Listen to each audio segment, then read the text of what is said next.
Good morning students. मैं करमजीत राजकीय प्राथमिक संस्कृत विद्यालय संग्रिया से कक्षा 10वीं के विषय विज्ञान का जो पहला लेसन है वो अपने शुरू कर रखा है और इसका जो लास्ट पार्ट है वो अपने देखेंगे। तो देखो, अपने नशीले पदार्थों के बारे में पढ़ चुके थे कि गुटखा, अफीम, मदिरा, इन सभी चीज़ों के क्या नुकसान हैं। तो इसके बाद देखो दवाओं का दुरुपयोग क्या है। तो दक्षिण एशिया में मादक पदार्थों की मांग के विषय में किए गए एक सर्वे किया गया। उसके अनुसार भारत में जो नशा करने वाले हैं उनकी संख्या देखो, 42% जो लोग हैं भारत में वो क्या करते हैं, शराब का सेवन करते हैं।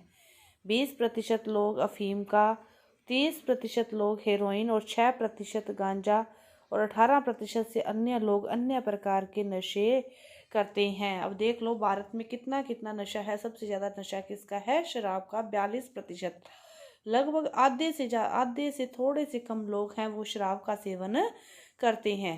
रिपोर्ट के अनुसार डॉक्टर के पर्चे पर मिलने वाली दवाओं में जैसे मार्फिन, पैथेडीन, ब्यूपिरोनोफ्रिन, प्रोपोक्सिफिन, नाइट्राजिपाम, ड्राइजिपाम का दुरुपयोग नशे के लिए बढ़ा है। ये सारी जो दवाएं हैं इनका प्रयोग भी नशे के लिए ही बढ़ा है। स्मैक का भी प्रयोग बढ़ा है।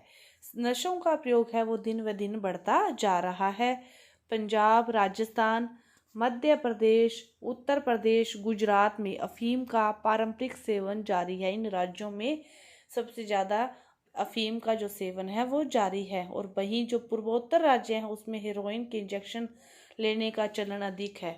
इन राज्यों में तो अफीम का है, लेकिन जो पूर्व की दिशाओं में पाए जाने वाले राज्य हैं उनमें हेरोइन के नशे के जो इंजेक्शन है वो लेने का चलन ज़्यादा है। बच्चे नशे के लिए थिनर, पेट्रोल, सॉल्वेंट, ऑयल आदि जो गैर परंपरागत पदार्थों का प्रयोग करते हैं। और चीज़ें नहीं मिलती तो यही चीज़ें से ही, मतलब जिसको नशे की लत लग जाए वो किसी न किसी जगह से कोई ना कोई जुगाड़ कर ही लेता है। सड़कों पर जो पलते बच्चे हैं वो नशीली दवाओं, शराब की लत के आसानी से शिकार हो जाते हैं।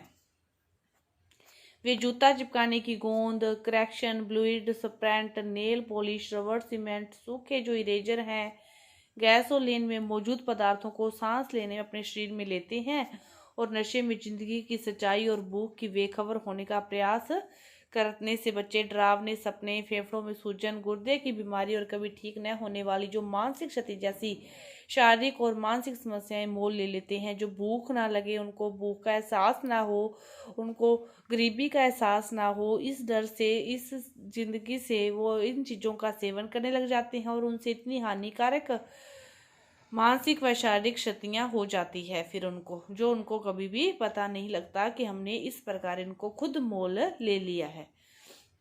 इसके बाद देखो खाद्य पदार्थों में मिलावट के दुष्प्रभाव। एक तो थे सीधे नशे जो अपने ग्रहण कर लेते, इनके अलावा ऐसे बहुत से खाद्य पदार्थों में भी मिलावट है और मिलावट की जा रही है कि उनकी मिलावट से भी हमें जो विभिन्न प्रकार की बीमारियों का सामना करना पड़ता है। आजकल जो जन सामान्य के बीच एक आम धारणा बनती जा रही है कि बाजार से जो मिलने वाली हर चीज में कुछ ना कुछ मिलावट जरूर है। ये आपने सुना होगा घरों में भी कि अपने अब बाजार से तो जो चीज लेके आएंगे तो उसमें तो ये मिलावट होगी, चाहे वो किसी भी प्रकार की अपनी चीज लेते हैं। जन सामान्य की चिंता स्वाभाविक भी है और मिलावट का जो कहर है वो सबसे ज्यादा हमारी रोजमर्रा की जरूरत की चीजों पर पड़ रहा है। संपूर्ण देश में मिलावटी खाद्य पदार्थों की भरमार हो गई है और आजकल तो नकली घी, तेल, चाय पत्ती, मसाले आदि धड़ल्ले से बिक रहे हैं और इसमें भी क्या है, मिलावट है। अगर कोई इन्हें खाकर बीमार पड़ जाता है और हालत और खराब हो जाती है, क्योंकि जीवन रक्षक दवाइयाँ भी नकली बिक रही है। ये तो नकली है ही है, साथ में फिर अपने जो दवाई मेडिसिन वगैरह लेते हैं फिर वो कौन सा असली होती है, तो इसी से फिर ज़्यादा बीमारी बढ़ जाती है। एक अनुमान के अनुसार लगभग 30 से 40% सामान में मिलावट है। एक अनुमान ही है, ये तो सच्चाई नहीं है कि 30 से 40% जो सामान है मिल रहा है उसमें क्या है, मिलावट है। और खाद्य पदार्थों में मिलावट की वस्तुओं पर निगाह डालने का पता चलता है कि मिलावटी सामान का निर्माण करने वाले लोग कितनी चालाकी से हमारी आंखों में धूल झोंक रहे हैं। सबसे पहले आजकल सबसे चर्चित जो मामले हैं कोल्ड ड्रिंक्स को लेते हैं, तो हमारे देश में कोल्ड ड्रिंक्स में मिलाए जाने वाले तत्वों में कोई मानक निर्धारित न होने से इन शीतल पेयों में मिलाए जाने वाले तत्वों की मात्रा कितनी होनी चाहिए, इसकी जानकारी सरकार तक को नहीं है।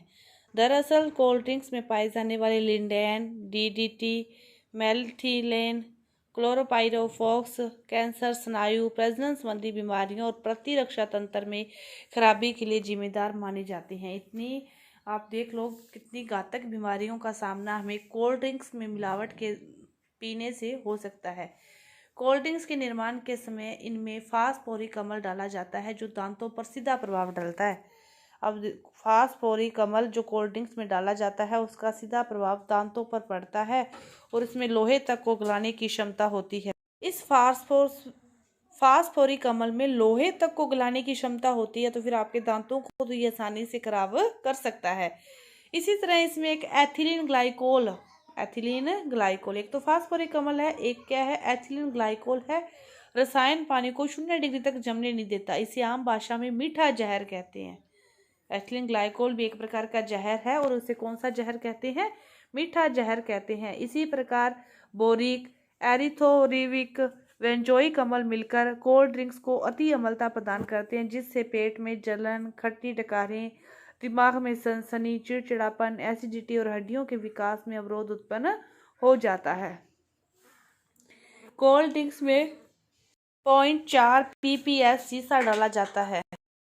0.4 ppm सीसा डाला जाता है जो स्नायु, मस्तिष्क, गुर्दा, लीवर और मांसपेशियों के लिए घातक है। आप सीधा सीधा देख लो कि अपनी 2-3 चीजें देखी है और भी पता नहीं कितनी डाली जाती है। तो फास्फोरिक अम्ल जो लोहे को गला देता है, तो फिर वो दांतों को तो गलाएगा ही गलाएगा। इसी तरह एथिलीन ग्लाइकोल को मीठा जहर कहते हैं और जो 4 ppm सीसा डाला जाता है वो गुर्दा, लीवर, मांसपेशियों के लिए घातक है। और इसमें जो मिली कैफीन की मात्रा है, इसमें कैफीन मिलती है, वो अनिद्रा और सिर दर्द की समस्या उत्पन्न करती है। मतलब कुल मिलाकर कोल्ड ड्रिंक्स में जितनी भी चीजें मिलाई जाती है वो सारी की सारी हमारे लिए कितनी घातक बीमारियों को उत्पन्न करती है।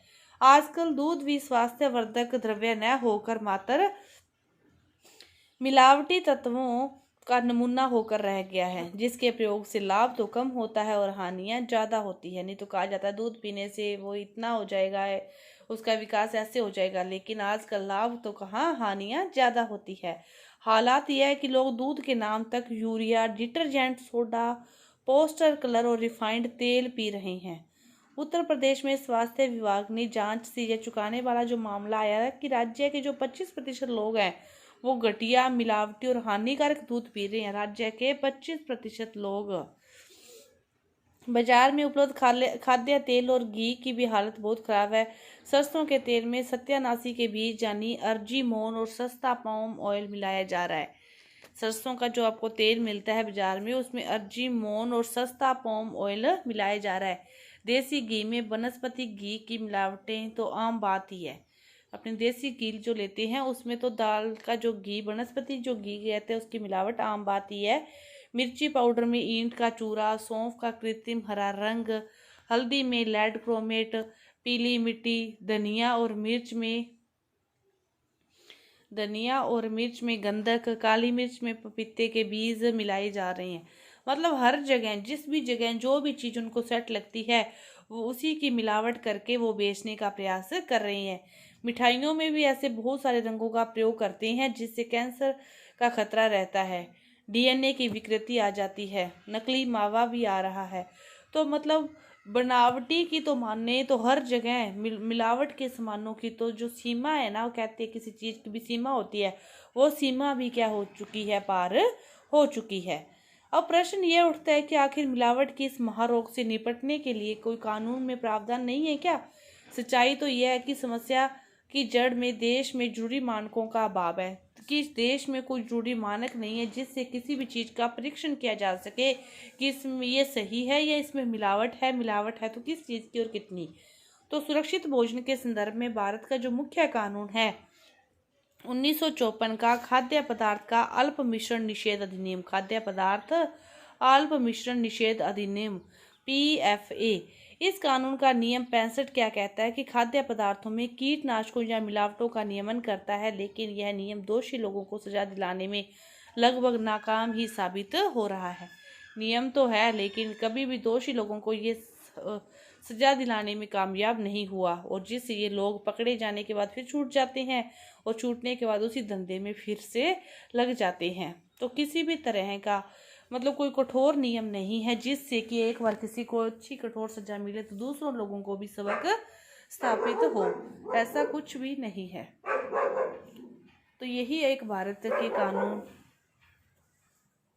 मिलावटों से बचने के लिए आवश्यकता तो बस एक ठोस नीति और उस पर उचित कोई ठोस नीति बने और उस पर कार्य हो, इसकी आवश्यकता है जिससे मिलावट कम हो सके, कम क्या खत्म ही हो सके। तो आपका ये जो पाठ था भोजन और मानव स्वास्थ्य पूरा हुआ। धन्यवाद।